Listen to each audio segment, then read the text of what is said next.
back to College and Career Clarity for another solo episode. I told you guys last week when we celebrated our 4th anniversary that you're going to have more solo episodes in 2026. So here we are. Today, we're going to talk about course scheduling, and I don't want anybody to go ahead and tune me out. It's not going to be boring. It's not going to be only for high school students. We're going to hit high school students first. And to make this easy for you, if you want to jump around, we're going to have timestamps in the show notes. So high school students and their families, first up, we're going to talk about course selection, but not in the way that you have before. We're going to look at it as an opportunity to do something a little different. College students, we've got something for you, even though right now when this episode drops live is not the time that you're selecting courses. And if you have a young adult, we love 15 to 25-year-olds. If you have a young adult who's out of school, maybe they've graduated from high school or college and they're just not sure of what's next. They might even feel like they're falling a little bit behind or they're floundering. We have something for you too. So everybody stick with me. Remember, go to the show notes, skip ahead if you want to the section that's relevant for you, but I think you're going to get something out of every section. So this applies whether when you're listening to this, you're thinking my goal is to get into college or maybe it lands a job. It's going to be helpful for both. See, we view course selection, taking classes, learning as continuous and an opportunity, not just a requirement. Did you hear that? It's not just about checking a box. It's a lifelong attitude that can serve us all. I've continued to take classes well into my 50s, and I'm always learning something. I love it. So by the time we're finished today, here's the deal. You're going to understand the intentionality with which to treat making these decisions, no matter what age you are, and how to use them as a way to differentiate yourself, to take action, next steps to gain momentum and traction and set yourself apart. This is an opportunity, not an obligation. Many people view this as an obligation. It's something I have to do. I have to schedule my classes. I have to go to school next year. But when we reframe it as an opportunity, everything changes. Okay, so first up, high school students, parents, families. Typically the January, February timeframe is super relevant with this topic because this is the time that we're selecting classes for next year. So scheduling and what your choices are that come out of just that piece, and I'm going to give you more, is one of the clearest signals that you can send to others about your direction and the seriousness for which you're attacking that direction, right? It can demonstrate it can demonstrate fit, or it can support that you're doing a validation process. And there's really two ways that we're going to look at this. When I think about high school students, there's two groups of them. So the first group is students who have a validated direction. They know what's coming after graduation. If that's college, they've decided on the major that maybe not the college yet, but they've decided on the major or the career pathway that they're on. So here we're looking for alignment rather than just stacking for rigor. I see kids all the time. They're chasing that weighted GPA. They're making choices in that way instead of saying, hey, I'm going to signal to others that I have alignment with the direction that I'm heading. And because of that, because I've thoughtfully done that, I'm who you want, whether it's for a college, an apprenticeship, or a full-time employment after college, right? So colleges and employment is really competitive. And so this is why we need to come up with ways to make you stand out. See, this isn't about doing the hardest schedule possible. It's about finding fit and alignment. We talked about this last year. Rick Clark, who used to be director of admissions at Georgia Tech and now he works there still, but with about access and things like that. I forget his exact title, but he was on the show in April and it was our most popular episode of 2025.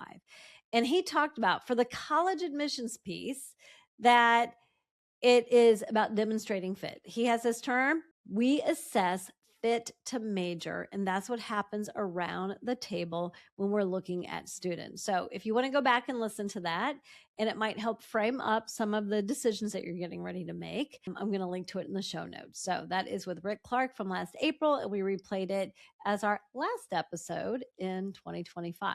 Now, the second group of students are those who are like, I'm too young. I have no clue what I want to do. I'm still exploring and validating. And you know what? That's okay. For many of you, that's right where you should be, and you're not behind, right? The only time we're behind is if we're missing a deadline that takes some options off the table. And that is possible. The older you get, the more options that come off the table.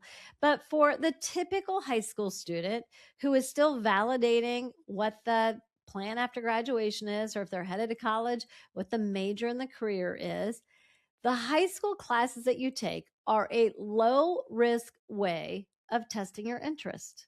And when you test the interest, maybe you're thinking about architecture and they use CAD all the time. That would be a fantastic class to take to go, okay, how does that fit to use the software, to design, but it's assisted design? How intuitive am I at understanding programs, things like that? So it's a way to test the interest, to validate the career. And when you do so, let me give you a gentle reminder that during the exploration and validation process, getting a no, so you take that CAD class and you're like, that was the worst. It's not for me. Getting a no is just as valuable as getting a yes. See, it's just getting the answer. It's not about just getting yes. So I want to layer one more thing on, and this really goes for both groups. Some of your high schools offer courses that result in industry recognized credentials. And so this is something that if you can achieve that in high school, that is a double whammy. Okay. Other things to think about. Here in my home state of Ohio, we have something called Credit Flex, and this is offered in other states. I don't have it memorized which states, but Credit Flex means that you can do maybe an internship, or you could do work. Or I had a previous student that I was working with who was interested career-wise. He was still in the validation process of going into atmospheric science and meteorology, not the kind that is on TV, the real like science behind the weather part, right? His high school didn't offer anything for him to explore that. But through the BYU online high school, he was able to take a class in meteorology, and it ended up on his local high school transcript, because that in our state, in Ohio, we have Credit Flex. So you might want to search beyond the container of what is offered in that. I still call it the course catalog, even though it's online. It's not an actual catalog anymore. But go online, take a look, but then think outside the box too, particularly if you've got options like dual enrollment or Credit Flex in your state. And you know what? The group that has the best opportunity here are the homeschoolers. They have a lot of flexibility here, and that's a win for you. So keep thinking outside the box. And remember, as you're making your choices, the guiding question for you that you want to consider is, will this course help me either validate direction or demonstrate fit to employers and colleges? Okay, let's fast forward. College students. So I know the timing might feel a little bit off. You're like, I just selected this semester's classes in October. I won't be selecting classes again till March, but bear with me because there's some really great things that you need to be thinking about. So this isn't just about meeting your graduation requirements. It's about making room for high value experiences that employers love. Real world experiences too, or industry recognized credentials that I mentioned for the high schoolers. See, there's that through line of some of these ideas. So what you need to be thinking about with this as you're creating space is internships, research, leadership, projects where you get real world experience. And I'm not just talking about, if you're listening to this in real time, what you'll take next fall in college, but I want you to begin to look at opportunities, maybe even shorter ones. You've got a spring break coming up. If you don't have a trip to the beach planned, maybe you're going to take an industry recognized credential course online through an organization like Coursera. These can be low cost, some of them free, and a great strategic use of your breaks: spring break, summer break, fall break, winter break, where you're stacking on learning course selections that are going to add value to the degree or the other training that you're already doing. What you're doing here is you're doing skill building. Everybody's going to want to stay tuned to next week's episode. I've got Jeff Salingo. He's going to dig in. He did dig in with me, and we're going to release it next week on February 3rd.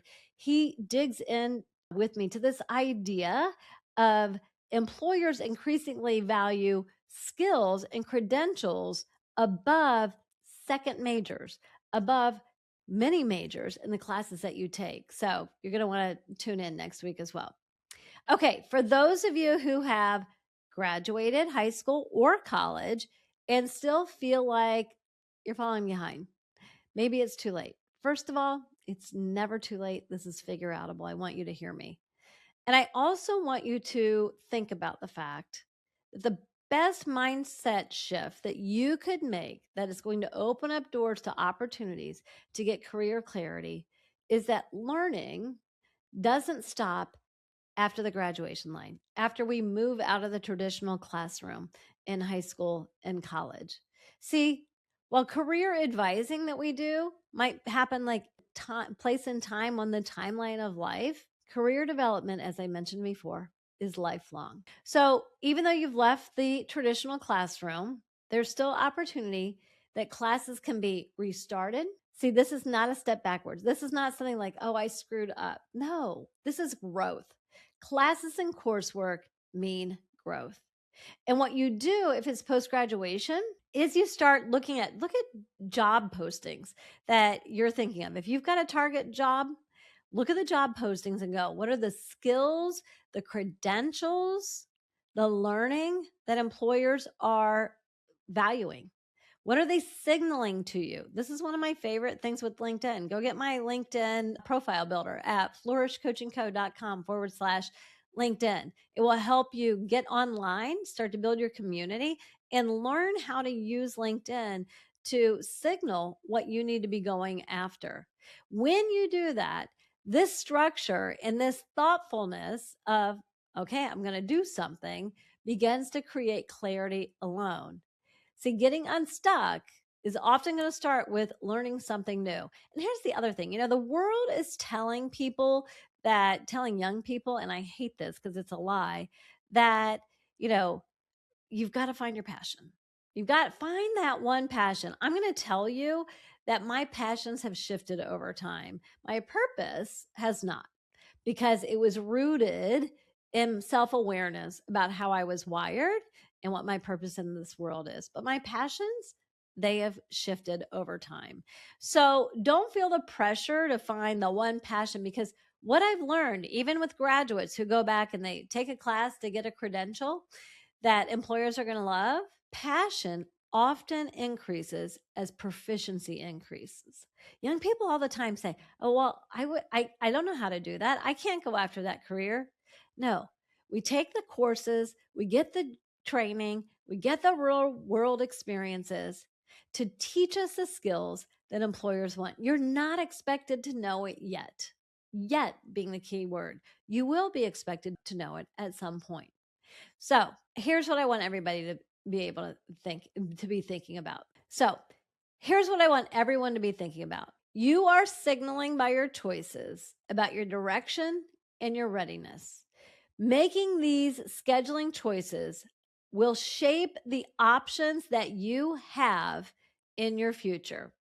There are real consequences. So that's why I'm urging everyone, high school students, college students, those who have already graduated from either, to be intentional. Because when you do this with intention, it's going to have a calming effect. It's going to lower the emotion and the pressure that you're feeling because you're doing something and it's rooted in a reason why. So If you or your student are still validating career fit and you're going like, okay, we're in the validation process, but we're really wanting to know before we go, and you want a clearer framework for making these kinds of decisions, that's the work that we do inside Launch Career Clarity. We exist to support the process that points you in the right direction.